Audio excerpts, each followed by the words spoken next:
大家好，我是小酱汁。今天为大家讲述的是4种不同的感情线透露一个人的个性以及感情、事业情况。人手掌中的纹路被认为携带着一个人的先天信息和这一生的命运。感情线是手掌中3条最主要的纹线中最上面的一条，被认为不仅能显示一个人的感情强弱、复杂性，还透露了一个人的个性以及相应的感情和事业顺利与否。手相中一直认为左手更多代表的是先天信息，而右手则更多体现了现实情况。4种不同的感情线，请比照你的右手选出你的那一条，看看你的个性以及感情事业的顺利程度吧。1. 感情线止于中指，此类人是事业型强者。如果你的感情线是第1种，恭喜你，你是一个很独立、很有想法的人。在事业上，你的智慧与清晰的逻辑思维会帮助你一跃成为公司的精英。在你的一生中，一旦确立目标，你会毫不顾虑地完成目标，绝不会因为外界原因而动摇。相信你在不远的将来会凭借自己的力量打造一片属于自己的天空。2. 感情线止于食指与中指之间，此类人是善良、富有同情心的人。如果你的感情线属于第2种，恭喜你，你是个好人。在朋友眼中，你是一个温柔又富有同情心的人。只要朋友开口拜托你，能帮的忙你一定帮到底。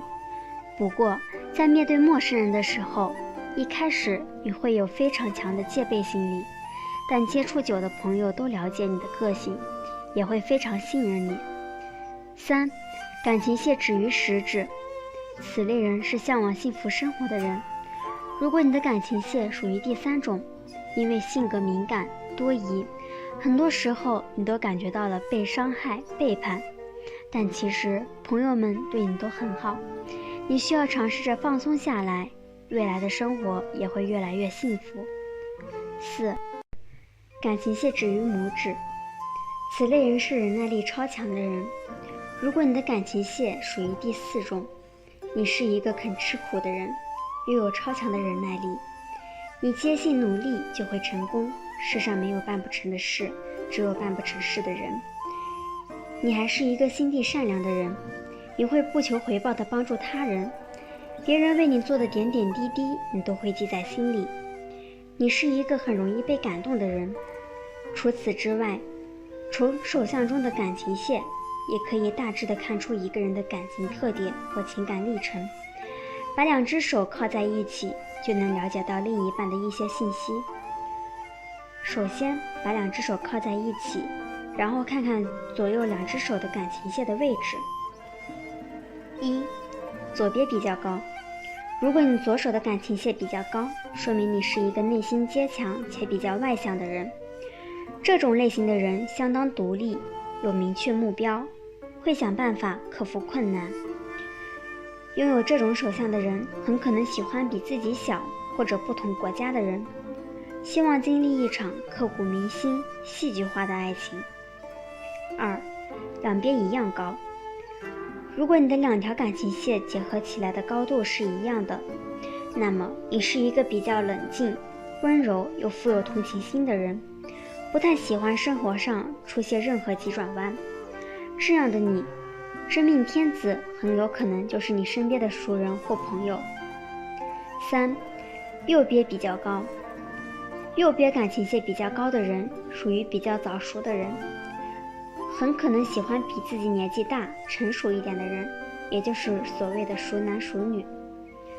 这种类型的人擅长处理爱情，会做出浪漫的事情，他们的第6感都很准，几乎很少出错。你是哪一种呢？如果单一的来看感情线，按照男左女右的方法来看，可以看出更多的感情方面的经历。1. 感情线长的朋友在感情上专一。感情线比较长的人，他们在感情上比较专情，对亲朋好友和恋人都比较体贴，在爱情上不乱来。这样的人为人处事不喜欢用心计，说话比较直来直去，同时他们富有爱心，能理解身边人的难处。2. 感情线呈弧度弯曲的朋友，在感情上浪漫。拥有弧度弯曲的感情线，这样的人一般喜欢自由，无拘无束，在感情上比较随心，不强求，喜欢浪漫的生活，在人际交往中会感情用事。这类人不太看重金钱和经济，只要能聊得投缘，他们就会与人深交。3. 感情线比较细的朋友，在感情上容易多愁善感。有着比较细感情线的人，他们内心往往比较善良，性格上比较弱，对朋友非常用情，但在感情上容易多愁善感，想太多。他们这种多愁善感的性格也会造成他们在爱情上的患得患失。4. 感情线中间断开的朋友，在感情上容易遭受挫折。感情线如果中间断开，代表感情上容易遇到意外的不顺，特别是在爱情上，他们很有可能遇到自己喜欢的人和自己提出分手，造成长时间的感情低落。虽然他们在感情上易遇到波折，但他们对待感情比较忠诚。5. 感情线上面有很多与之平行细线的朋友，感情丰富并且多情。感情线上面及接近4指的空间有很多线，这样的人情感丰富，平时他们对身边的人比较有爱心，在人际交往中，如果你多瞟他们一眼，他们就会发挥想象。在爱情上，他们的桃花比较旺，喜欢追求爱的感觉，也时常玩暧昧。6.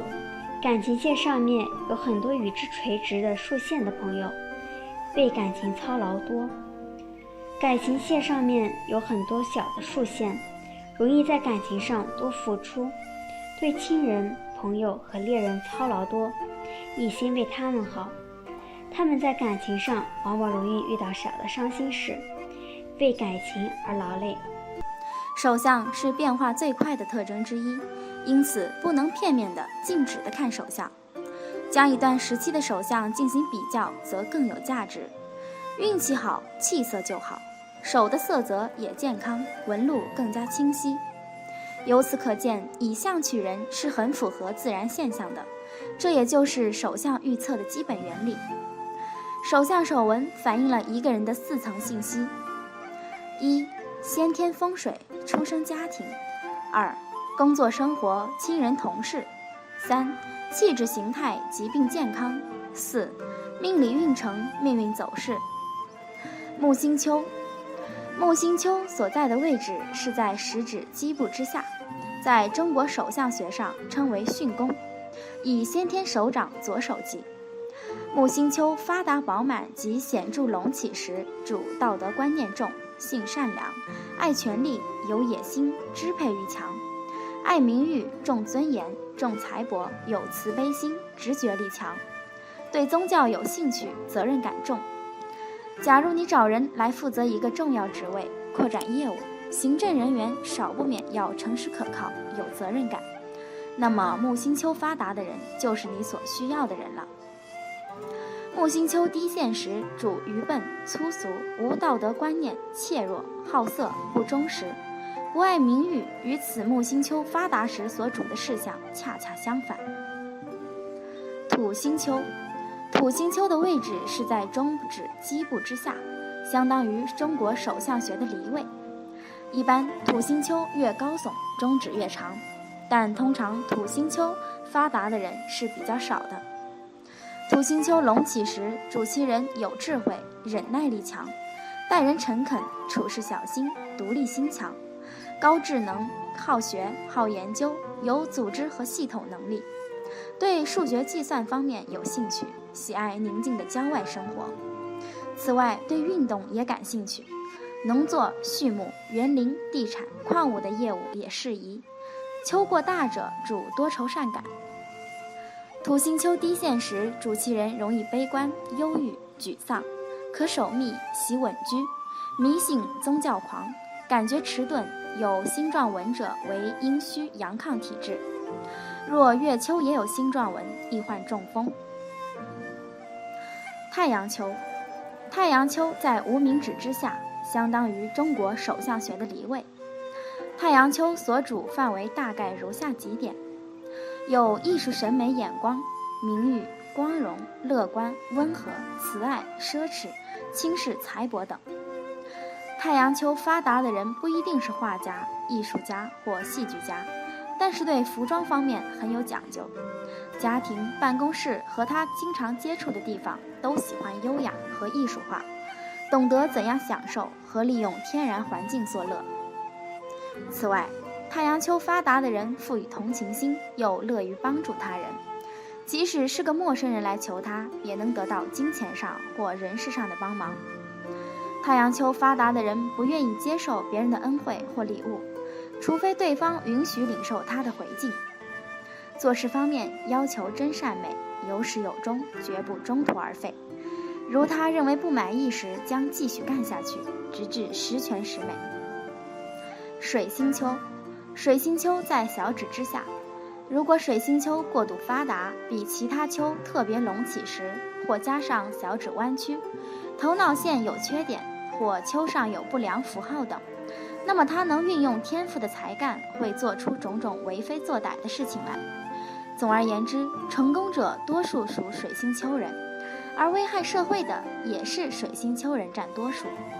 因此，观察此丘就不得不小心了。月丘，月丘又称太阴丘，在小指对下掌边最底的部分，即第二火星丘下至手颈在线的位置。这个丘主想象力、玄想、神秘、音乐、自私、懒惰、爱旅行等事项。太阴丘发达的人对水方面特别的有兴趣，他们喜欢居住于近海的地方或湖边的地区。假如水星丘同时发达的话，爱好航海生涯，很多水手都有隆起的太阴丘。如果太阴丘过度发达，则主其人忧郁、善变、冷酷、贪婪、宗教狂、幻想、懒惰、迷信等。假如拇指雄壮而坚硬，则其程度可以减轻；若是拇指柔软而细小，其程度则更甚。又如果他的手掌软而松弛，则是一个懒惰成性的人。生活在幻想中，醉生梦死，不能面对现实，常被幻想支配，往往渴望不能得到的事物，因此无法满足自己，希望时常转换环境，因而引起心灵常常不安。若经济许可，经常做远行；如经济不许可，只有郁郁不乐。金星丘，金星丘所在的位置是在第一火星丘的下面，手颈线对上的部分，即拇指底下，生命线内边的部分，相当于中国手相的艮位。金星丘较为发达的人主仁慈、富同情心、情爱温和、感情丰富等。通常这个丘称为爱丘，父母之爱其子女，子女之爱其双亲，夫妇间之恩爱，朋友间之友爱等。这个爱都是从我们内心表达出来的，当然爱的种种是有区别的。金星丘过度发达，主活力充沛、性感、情欲旺盛、淫乱，对爱情虚伪、自私。如果是女性，主卖弄风情之类。如果金星丘低线、平坦，同时生命线太接近拇指，使金星丘所应占的部位太过狭窄而细小，主缺乏活力，爱情冷淡，无同情心，自视过高，性机能薄弱。倘若是妇女，为不孕象征之一。地丘，地丘又称海皇丘，在手掌的底部，相当于中国手相学的坎位，是发展的原动力所在，亦代表健康、生殖能力、性能力、持久力和住所等。地丘上有旅行线，从生命线底部分叉横过地丘至月丘，表示喜欢到处云游，会远离家乡或居无定所，或经常会搬家。地丘发达，主忍耐力强，事业在外会受人帮助而有所作为，且健康良好，子女运亦好。地丘低线、平坦，主健康不良，做事虎头蛇尾，不能有持久力，在外会受到很多挫折，就算有旅行线，亦不宜经常远行。火星平原，火星平原的位置是在第一火星丘与第二火星丘的中间，亦即是长的最终凹陷的部分。通常来说，这个部位是最为低陷。假如这部分周围平坦，而中间特别隆起，像一土堆似的，如其高度与各指对下的各丘相等时，表示有不屈的精神和无比的勇气。若配以各指第一节长，头脑线良好，为不可多得的最佳象征。如果各指第一节短，而头脑线有缺点，则表示有勇无谋、傲慢自大、暴躁而已。判断火星平原的低陷情形，需要小心来观察。譬如各丘隆起，自然会形成火星平原觉的低陷，须知这是良好之征，所谓真正的凹陷。意思就是说，各丘不发达，同时火星平原又是低陷下去，那就难免遭遇到上述的各种情形。第一火星平原，第一火星丘，积极火星丘，又名下火星丘，在木星丘和金星丘的中间部分，在中国手相学的位置上位于正位。第一火星丘隆起的人，大多数身体非常强壮，孔武有力，勇敢异常，不断迈进，可以说是天生的战斗者。很多有名的军人和将领都是属于火星丘的人。如果第一火星丘低陷时，主胆怯、畏羞，没有进取心，做事犹豫不决，决而不行。此外，对任何事情都提不起兴趣和精神去做，即使机会来临，也不敢去把握和利用，因此往往失去良机，故成功的机会很少。第二火星平原，第二火星丘，消极火星丘，又名上火星丘，在水星丘与太阴丘之间的部分，即小指对下掌的中央处，相当于中国手相学的对位。第二火星丘发达的人，其性质是与第一火星丘刚好相反，它的特性对人或对事都是以理智来处理，不像第一火星丘的人冲动和鲁莽。他们有道义，讲逻辑，不喜欢野蛮的举动和厌恶流血事件。第二火星丘适当发达的人，最宜为军人、外科医生、警察、消防员、救生员、机械工程员、冒险家等。除上述职业外，还具有一种神秘的磁力，如利用此天赋特质来研究玄学，例如催眠术、心灵学、占卜、易学等，而通常都能获得意想不到的效果。人们有时候对手相和命运的关系有着痴迷，但也没有必要。真正决定自己未来的还是自己，要始终坚信，相由心生。心灵境界的提升会让人拥有更加广阔的空间。男左女右教你看手相。人的手掌有许多财路，每条纹路代表的意义也不同。今天小编就主要给大家讲讲常见的几条纹路特征以及分别代表了什么。一、生命线。生命线即生命纹，从大拇指与食指中间的掌边开始，往掌底走的纹路。生命纹的长短并不代表寿命的长短，而是代表生命力的强弱，所以生命纹其实应该叫做生命力纹。生命纹长、深、红润的生命力强，对疾病的抵抗力强，不容易生病。相反，如果纹浅、弱，就比较衰弱。纹粗的适合劳动或运动，纹细的适合用脑。生命纹包围的掌丘范围大的，也是精力充沛、爱欲旺盛；范围小的羸弱，容易疲倦。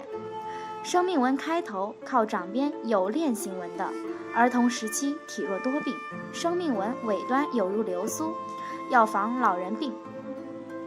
生命纹上有岛纹，代表某一时间生病或住院。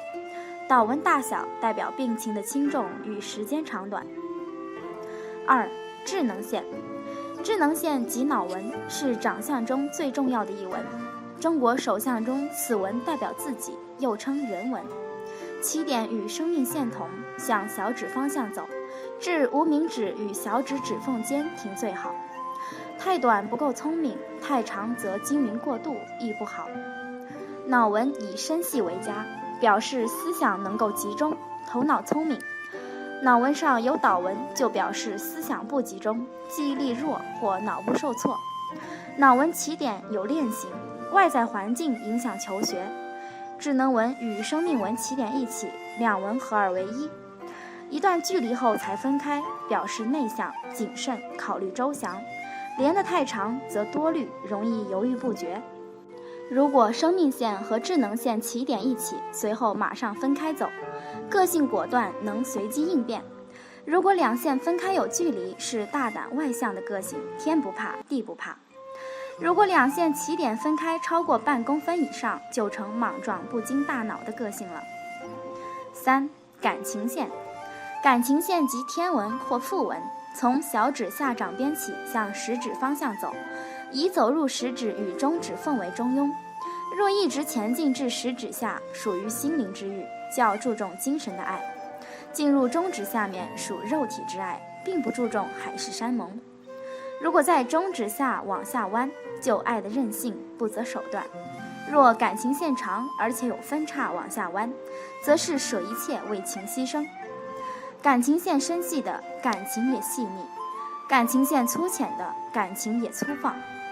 感情线头端如果上下都有像羽毛状的斜纹，表示这人很热情；若线下没羽毛纹，只有线上有，那是机智线，表示反应好，能随机应变。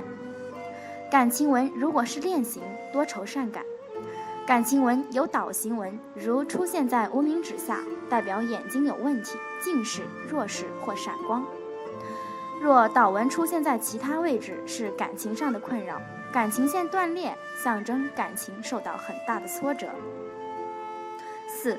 婚姻线。婚姻线在小指下的掌边，介于小指和感情纹之间。有的人只有一条，有的则有数条纹。数目并不重要，总会有一条较深的纹。如果有2条一样深，就怕会容易陷入三角纠纷。若婚姻纹超过6条，而且找不出主线，则婚姻关系较乱。婚姻纹长，择偶条件苛刻，对配偶的要求也高，婚姻上会有压力。若长到无名指下并接触太阳线，可有好亲家，带来财富声望；若冲破太阳线，则有负面效果，以至于影响声望和财富。婚姻纹尾部如果分叉，容易分手；有倒纹则可能因某种原因分居。婚姻线尾部往上翘，缺乏结婚的意愿。5. 事业线。事业线是从手掌底部往上升的纹，有的人可以直抵中指根部，也可称为命运纹。有的事业线不是一条纹，而是断断续续好几条，表示工作不稳定或经常变更工作环境。事业纹升到脑纹就停止，表示是由自己智能决定而停止工作。如果升到倒纹而停止，则表示因感情问题而停止工作。有2条事业纹，可以兼职或发展另一副业。6. 太阳线。太阳线在无名指下的直纹，与事业纹平行。若太阳纹呈双线，则称名望纹，表示能在社会上有好名声。太阳纹如果过多，兴趣广泛，但容易分散精力不专注。太阳纹有倒纹或像十字形，都是破坏太阳纹，代表声望或金钱的损失。7. 健康线。健康线即一条从至小指下面向生命纹走，其实是不健康纹，因为没有健康纹的人才健康。健康纹如果断断续续，表示肠胃消化不良；如果有链状，是呼吸系统的毛病；若有倒纹，在纹的头端是咽喉或头部毛病，在线尾则是泌尿的问题。8. 创作线。创作线在无名指和小指指缝下斜斜的2条纹，表示这人有研究创作的才能，可以从事研究或写作，绘画一定有成就。9. 财富线。财富线在大拇指的第2节，不论横纹或者直纹，纹越多表示钱财累积越多。智慧线长这样就是悉尼线。身体健康受威胁，需时时预防。1. 什么是悉尼线？西尼线是指手掌近心横曲纹的起端一直延伸到掌边的线，因为在澳大利亚的悉尼市发现较多而以此命名。国外曾有报道认为它与白血病等有关系，国内也有人观察到白血病和其他癌症患者中有悉尼线的为数不少。有一位以色列的学者提出，有悉尼线的人其性格特征表现为心理不平衡、固执、暴躁等。2. 悉尼线和智慧线的区别。智慧线在中国手相学里名为人纹，是在人体手掌3大主线之一，位于手掌中央，起于食指第3指关节腔的边缘，向小鱼际呈抛物线延伸，伸向中指、无名指或小指下方。悉尼线，悉尼线的准确定义是，智慧线必须延长到手掌外侧的最边缘，仅仅是相差几毫米，不能到达手掌边缘，也不能叫做悉尼线。有悉尼线时，感情线可以同时存在。悉尼线属于甲断掌的特殊表现，这里一定要注意了。相学上有名称的介绍都是基于已有的事实来的，差之毫厘，失之千里，千万不要生搬硬套。3. 手上有悉尼线的人有艺术才能。有悉尼线的人主观性强，爱憎分明及情绪化，比较固执，做事主动又积极，容易达成目的。他们喜欢社交应酬，乐于帮助别人，心情乐观而豪爽，但内心较操劳。这种人大部分有非凡艺术才能，一般美术家多有此手相。这类人在事业上容易达成目的，发展成功，但是过犹不及，相应的是非也是很多。4. 手上有悉尼线的人有肿瘤遗传史。医学研究发现，有先天风疹、白血病和先天鱼形患者中，呈悉尼线掌纹者较多，而许多发育迟缓、学习不好、行为有些异常的孩子中，悉尼线也时常可见。而且悉尼线和肿瘤的发生发展也有密切关系。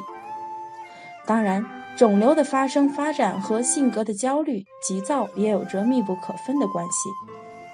在观察中发现，先天生成的悉尼线代表肿瘤的家族遗传史，特别是这条线出现在左手时意义更大。后天形成的悉尼线在判断肿瘤良恶性质时意义更大。所以判断后天形成的线，观察正在形成发展的悉尼线，对于判断肿瘤的性质、手术价值、预后情况非常重要。5. 悉尼线先天后天有区别。手上有悉尼线时，一定要区分悉尼线的形成是先天还是后天的。先天形成的悉尼线遗传意义大于病理意义，表示有家族遗传史，其长辈或同辈有血缘关系的3代中有人患过恶性病，但不是说谁手上有悉尼线，谁就一定会患恶性疾病。后天形成的悉尼线，假如上面出现倒纹，要高度重视这种情况。它在判断肿瘤的良恶性质时，意义比先天性的更大，对于评判手术价值和预后情况非常重要。悉尼线模糊不清，通常表示存在血液方面的隐患，如血小板减少、造血功能不好、血孤度变高、血脂高，应防恶变。6. 悉尼线预防措施。家族3代内，如果有人患过癌症，后代的手上通常会出现悉尼线，称为高危对象。这样的孩子从小就应该重视和预防癌症，从饮食和生活方面注意，尽量避免接触致癌有毒物质，避免放射线的刺激，及时治疗所患疾病，杜绝恶性疾患发生。今天就讲述到这里，如果喜欢，欢迎大家点赞评论，感谢大家一直以来的支持和鼓励，我会更加努力做出更多优质视频，祝大家生活美满，家庭幸福，下期再见。